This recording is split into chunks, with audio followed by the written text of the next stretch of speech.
आज आपण पोळवलेला भात बनवणार आहोत. त्यासाठी लागणारं साहित्य: कांदा, टोमॅटो, कढीपत्ता, रेडीमेड शेजवान फ्राय राईस आणि कोथिंबीर थोडीशी आणि 2-3 हिरव्या मिरच्या. मी आधी हा राईस शिजवून घेतला आहे. फोडणीसाठी कढई ठेवली आहे. त्यात जिरी, मोहरी, मीठ टाकणार आहे आणि हळद. बघू शकता आपण अशा पद्धतीत कढई आपली गरम झालेली आहे. 4 चम्मच तेल टाकत आहे.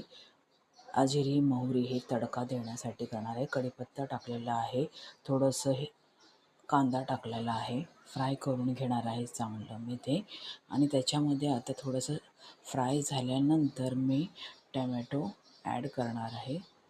फ्राय झाल्यानंतर हळद टाकलेली आहे, 1/2 टेबलस्पून बघू शकताय. आणि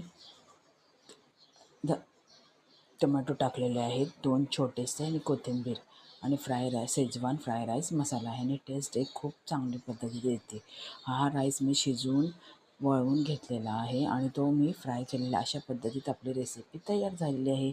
आवडल्यास लाईक, कमेंट, शेअर करायला विसरू नका. Thank you so much.